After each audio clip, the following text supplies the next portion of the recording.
What's going on, everybody? Welcome back to Damieon After Dark. I'm so glad to have you here joining with me today for the Playboys New Orleans recap for episode 7, I believe.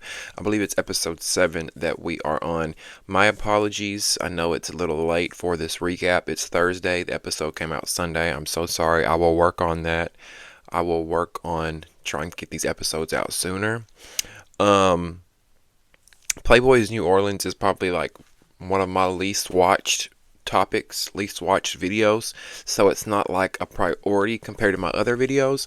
But I'm like I said, I'm gonna work on it. I'm gonna try to give you guys that content sooner. Excuse me. So, thank you for your patience. Without further ado, before we get into the episode, please make sure that you click that subscribe button right down below this video. Also, click that thumbs up button and like the video. That helps me get into the YouTube algorithm so more people like yourself and other Now That's TV fans can find this video and we can continue to grow the family over here and grow the channel, okay? Join the conversation. I'd love to hear your thoughts and opinions on the episode. Let me know who you guys thought won what fight, whose team you're on when it comes to, who and who. We saw Cobbans versus Sean, is it Kendi tonight? Whose side are you on with that? We saw D. Scott versus Daro tonight. Whose side are you on with that? We also saw at the end, Ruby versus, I believe his name is Landon, the really tall guy. Listen, there were a lot of fights that went on in this episode, and I would love to hear your thoughts and opinions on that. So join the conversation. Your voice matters. Get in the opinion, not get in the opinion section. Get in the comment section below, okay? Now, last but not least, if you would like to donate to the channel and help us sustain and grow this podcast, in the description box below will be some ways that you can donate using PayPal, Cash App, Venmo, and Zelle. I'll also post my Amazon wish list.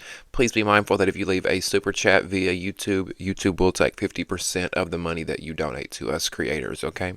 Thank you guys so much for the love and support. Damn. I'm trying to clear my throat.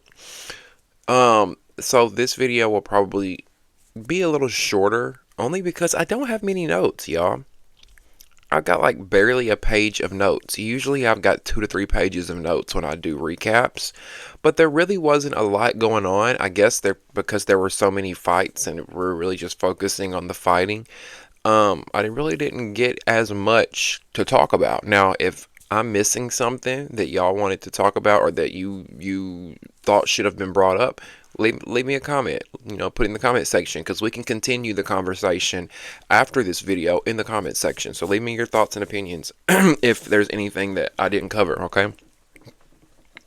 So the episode starts with this fake ass beef between Man and Marley, and I'm just so over it. Somebody give Man a bottle of Aquafina, a bottle of Deer Park, a bottle of Dasani, I mean, Eternal Water, I don't know, Smart Water, Fiji, something. Give him something. He's parched and he's looking for a moment and he's looking for a fight and he's looking for camera time at any corner, at any moment that he can get it. And it's like, dude, chill the fuck out. Like, I'm so over this. Why are y'all fighting over some he said, she said bullshit? Because somebody told Man. Mal told Man, hey, Marley said he needs that. So, Man decides to press Marley on it because Mal wanted to start some bullshit. I'm just like, really? This fake ass beef? Now, we see Man charge at Marley. Whose side are you on in this situation? I'm on Marley's side only because Man ain't nothing but a big bully, right? I call him ma'am, because that's what you give me, ma'am, a little bitch, a little, you should be wearing a skirt, ma'am. I mean, it's just ridiculous. It really is. Like, they grown ass men out here fighting in the streets of New Orleans over some fake bullshit, over some fake beef, over some he said, she said. Bitch, when we could be motherfucking popping pussy on Bourbon Street, ho. These boys exhaust me sometimes. You know, Marley says he has to catch Man when he's not tipsy. Pretty much saying he was tipsy and that's why he lost that fight, right? Girl, y'all save it. Every time y'all on these shows, when y'all lose fights, you were drunk, you were tipsy. You wasn't drunk, babe. You wasn't tipsy. Just keep it real. Man whooped your ass. But listen, if Man fights anybody on this show, he's probably going to whoop their ass, right? And I hate to say that stature and weight and, you know, body size has a lot to do with it, but that can have a lot to do with it. You know, if you have a bigger body size and you're a good fighter, it's going to be like double the whammy, right? It's going to be like double the punch, double pack the punch, right? Now, on camera, Mal tells Marley that he had nothing to do with it. You know, oh, I ain't had nothing to do with that, man. I ain't had nothing to do with that.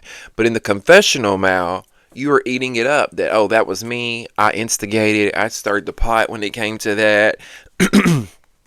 I'm just like, well, why didn't you keep it real with Marley in his face? But in the confessional, you trying to be confessional gangster. There's a name that I call guys like you, Mal, and it's called a stunt queen. That's what you're giving me, Mal. You're giving me stunt queen vibes, okay? You're trying to pull stunts and pull tricks out of your little bag anywhere you can for attention, for likes, for clout. I don't like Mal. I don't. I've tried, but I just don't like him. I don't like him. He's messy boots for no reason. Like, if you're gonna be messy, at least make the mess make sense. If you're gonna stir up some shit, at least stir up some shit that makes sense. Cause just saying, hey, he wants to fight you like that, come on, it's lazy, it's sloppy. And why are you wearing this corny ass Halloween Express crown on his head? Mal has got this crown on his head that looks like, but I don't, like, it looks like something out of a fucking children's storybook. Wearing this crown that he obviously got from Party City or Halloween Express or Walmart for $14.99. I don't know what king you think you are, Mal. The only king you are is a stunt king, okay? We ain't gonna give you king. Queen. Stunt queen. That's what we're gonna give you. Yeah, you wearing that crown on your head, it's perfect. We now crown you the Stunt Queen of the Year award, Mal. You ain't cute. You ain't that cute. I ain't gonna say that. I ain't gonna say he's not cute because he's handsome, but you're not as cute as you think you are. Sitting up there in that confessional, wearing that crown, being the little bitch boy that you are, running around stirring up mess with the boys. You think you're hot shit because you're a host. Who gives a fuck? What the fuck is a host on this show? Nothing. It's a fucking vanity title. Okay? The host position on these Now That's TV shows are nothing but vanity titles. Point blank, period. There is no objective. The hosts hold no power, no weight. They don't do anything. They're just there.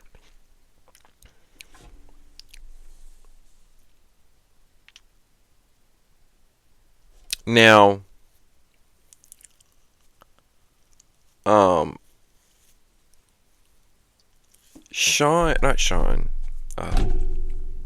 speaking of Mal, we see him and,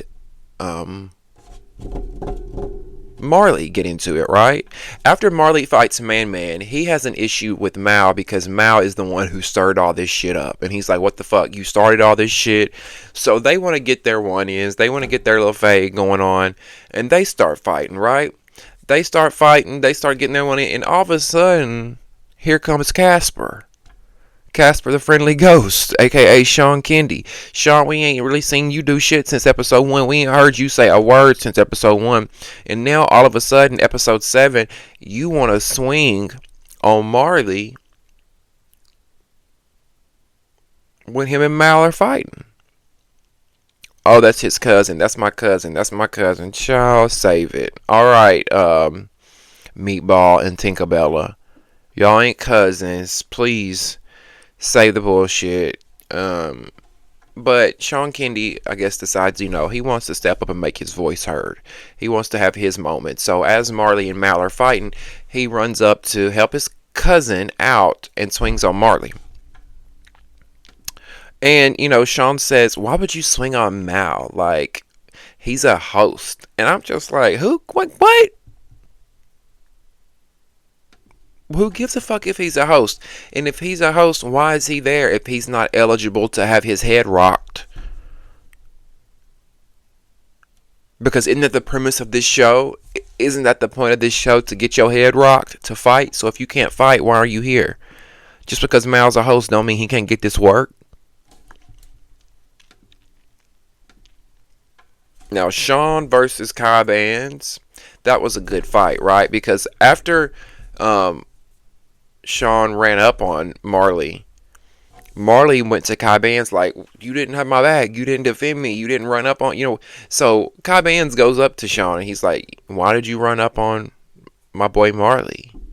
And Sean didn't ask no questions. He didn't give an explanation. He didn't do nothing. He just swung straight at Kai Bands, which is kind of shocking to me because this is like a totally different Sean Kendi that we've seen from the beginning. The Sean that we've seen from the beginning kind of sits back with his legs crossed, chilling, looking cute. Nothing wrong with him sitting back and chilling, but we just don't really see him getting in the mix much. So the fact that he's, stepping in, jumping in on Mal's fight, swinging on Marley, and now when Kai Bands asks you a question, you just swing straight on him. It's like we getting a whole new Sean Kendi.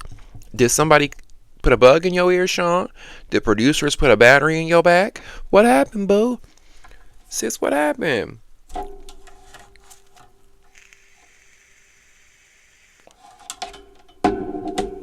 Who y'all giving it to on that fight with Sean versus Kai?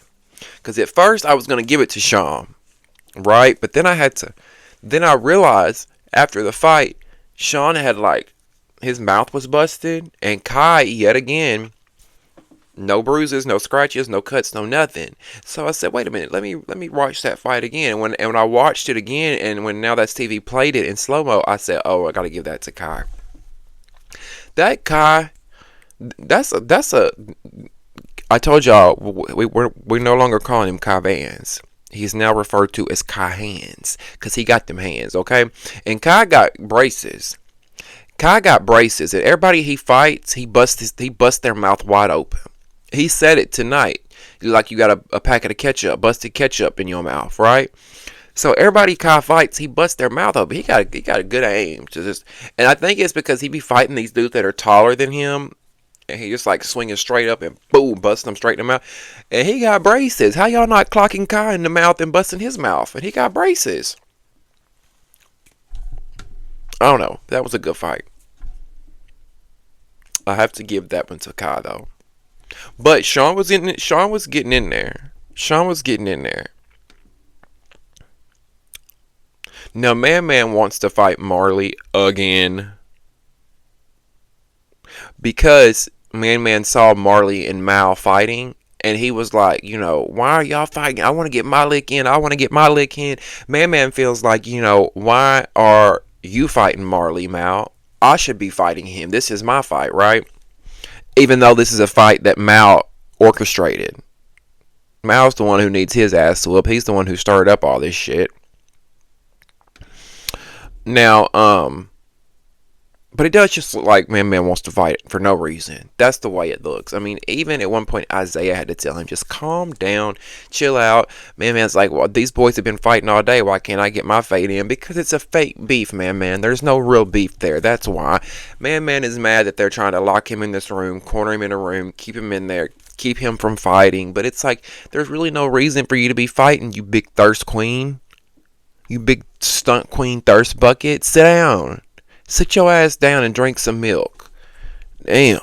I mean, it's so stupid. Like, he is so mad he wants to fight. For what? This boy did nothing to you.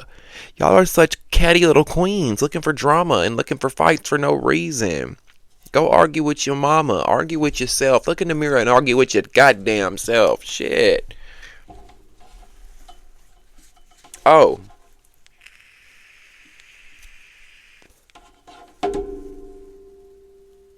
And then The fact that security and producers allowed this big bull called Ma'am, the fact that y'all allowed this big bronco to bulldoze Marley into a corner of the bedroom by the bed. Y'all know how when you have your bed by a wall and you got like that much room in between the wall, especially at hotels, when it's like two beds in a hotel room and then you got like that much space in between a wall and the bed. So Ma'am gonna bulldoze Marley into that corner and just pound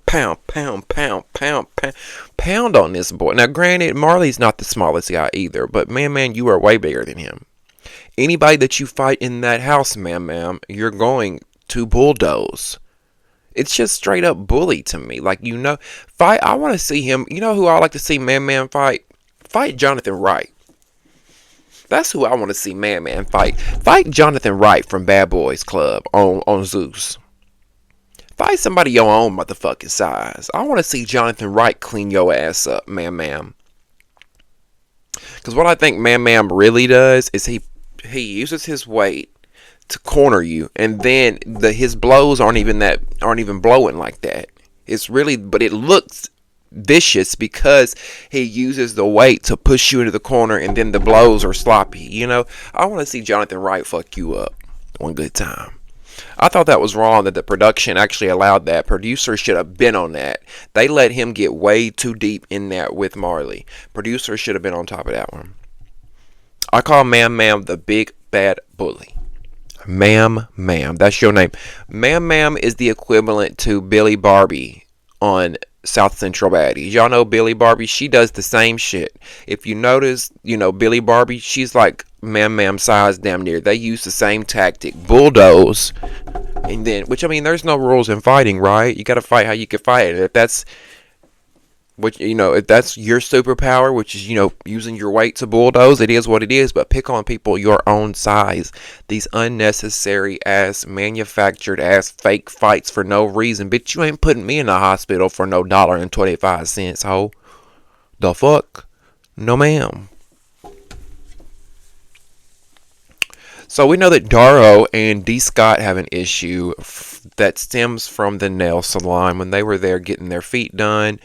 D. Scott told Daro that I think that you need to go home. You need to go home. You're boring. You don't say anything. Go home. Now, Daro wasn't feeling this, of course, right? Who would be feeling that if somebody told them that? But D. Scott said it with some umph in his chest, with like some conviction, like, I want you to go home. You going home, right? But Daro's not hearing it. So these two. Daro's in the kitchen, and Daro got caught off guard. I think he was in the kitchen or the living room or something, but he got caught off guard because D. Scott ran up in that motherfucking room so goddamn fast, bitch, like flash, ho. Before we knew, I mean, I don't think Daro had a second to prepare himself. D. Scott was like, and then they went at it, right? They going at it, and baby. Ruby said it himself tonight. Ruby said that fight between Daro and D. Scott was the best fight he's seen so far, and I think I have to agree. One wasn't bigger than the other. It wasn't an unfair fight. I mean, even though D. Scott did run up on Daro, but baby, D. Scott was eating. Okay, D. Scott was. The blows were blowing.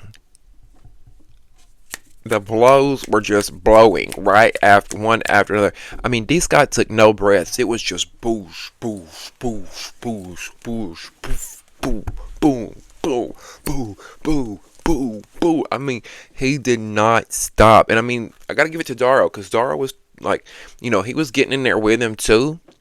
Daro was getting in the paint with him. But baby, D. Scott was chewing. Chewing. Do you hear me? And is it me? Is it me? Or does Daro look like an adult baby to y'all? Like, I feel like we should just put a pacifier in Daro's mouth. He looks like a 20-year-old baby. I don't know. It's weird. There's something about him that just looks very, like, goo goo gaga. I don't know. Oh, I don't know.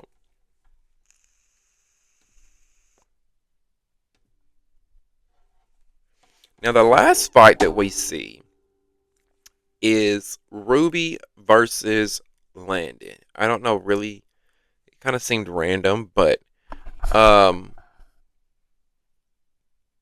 I didn't know. When they said Landon, I thought they were talking about Landon Frost. I thought they were talking about Landon, but they were talking about a guy that I didn't even know was there. Really tall guy. Y'all know who I'm talking about. It was the battle of the talls, okay? Because Ruby's tall too. So these two boys they start fighting over some he said, she said bullshit, right? I think that's what it was. But I think because, like, I think the boys had brought some girls back from the club. And at first, when they said they brought some girls back from the club, I'm like, who's fucking the girls? Because all y'all gay.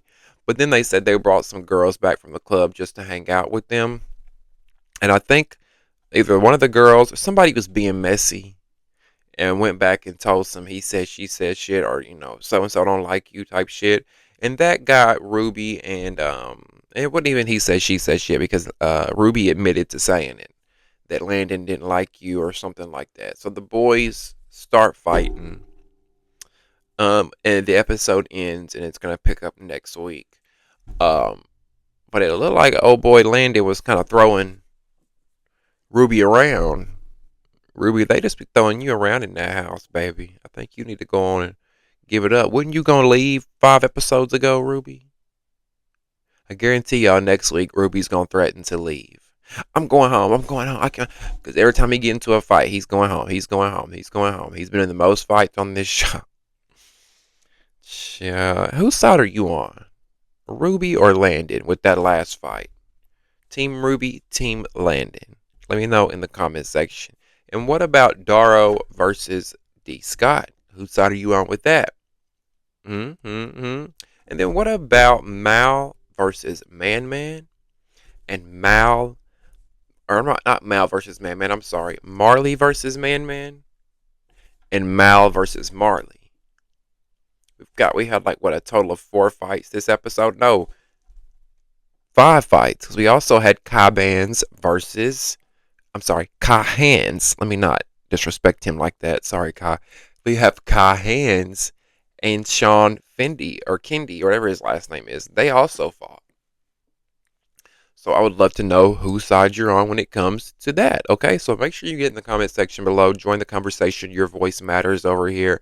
If you haven't subscribed to the channel yet, please click that subscribe button. We just reached 5,000 subscribers. Thank you guys so much, each and every one of you that have subscribed. I really appreciate it from the bottom of my heart. And I really love to hit 10,000 by the end of the year. Maybe we can make that happen. So make sure you click that thumbs up button and like this video and subscribe, okay? It helps me get into the YouTube algorithm. Now, if you want to help us sustain and grow this podcast, in the description box below will be some ways that you can donate using PayPal, Cash App, Venmo, and Zelle. I'll also post my Amazon wish list for those that choose to go that route. But please be mindful that if you choose to leave a super chat, that YouTube will take 50% of the money that you tip to us creators, okay? Thank you guys for the donations and the love and the support. Please tune in to the Damieon After Dark podcast, airing live Sunday nights at 9:30 right here on the Damieon After Dark channel. And you can also listen on the go on Mondays, the next day, on Spotify and Apple Podcasts, okay?